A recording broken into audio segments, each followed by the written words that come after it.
అజ్ఞాతవాసానికి బయలుదేరిన పాండవులు ద్రౌపది మత్స్యదేశ పరిసరాలకు చేరుకున్నారు.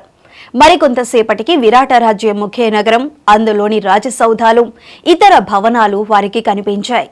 ఒక్కసారిగా ధర్మరాజునకు ఏదో గుర్తుకు వచ్చింది. అందరూ చెట్టు నీడలో ఆగారు.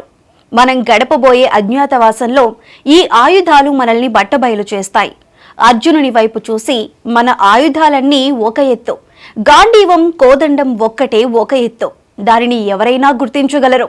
క్షణాలలో మన ఉనికి తేటతెల్లమవుతుంది అన్నాడు. అల్లంత దూరంలో శ్మశాన వాటికి పక్కగా సమీ వృక్షం అర్జునుని కంటపడింది. దట్టమైన కొమ్మలతో గాఢాంధకారం గూడు కట్టుకుని ఉన్న ఆ సమీ వృక్షంపై తమ ఆయుధాలను బతిలపరచటం మంచిదనిపించింది. ఆ చెట్టుపై కాకులు, గుడ్లగూబలు, రాబందులు చేస్తున్న ధ్వనులు భయంకరంగా ఉన్నాయి. మానవ సంచారం ఉండని ఈ ప్రాంతంలో భీతి గొలిపే ఈ జమ్మి చెట్టు సరైన తావుగా నిర్ధారించారు. ధనస్సుల అల్లెతాళ్లను తొలగించి, అమ్ముల పొదలను, కవచ కరవాలాలను, గదలను ఒకచోటికి చేర్చి, తాళ్లతో బంధించి దానికి శవాకృతి కల్పించారు. ధర్మజుడు త్రిమూర్తులకు, అష్టదిక్పాలకులకు, పంచభూతాలకు, వనదేవతకు నమస్కరించి ఈ దివ్యాయుధాలు అన్యులకు భీకర విషసర్పాలుగా సాక్షాత్కరించున్నట్లు అనుగ్రహించండని వేడుకున్నాడు. పాండవుల అరణ్యవాసం పూర్తయింది. ఏడాది పాటు అజ్ఞాతవాసం సాగించాలి.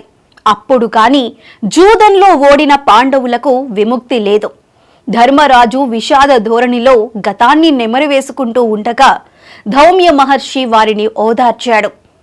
ఎంతటి వారికైనా కాలం కలిసి రానప్పుడు సమస్యలు తప్పవు. ధర్మ నిర్ణయంలో, రాజ్యపాలనలో, ఔదార్యంలో నిన్ను మించిన వారు లేరు. ధర్మనందన, ధైర్యము చిక్కబట్టి జరగవలసిన దానిని గురించి ఆలోచించు అన్నాడు మహర్షి. ధర్మరాజు ఆ మాటలకు తేరుకొని అక్కడి వారందరికీ కృతజ్ఞతలు తెలియజేసి సోదరులతో, ద్రౌపదితో అరణ్య మార్గాన ముందుకు కదిలాడు. నిరంతరం పాండవుల హితం కోరే ధౌమ్య మహర్షి వారిని అనుసరించాడు.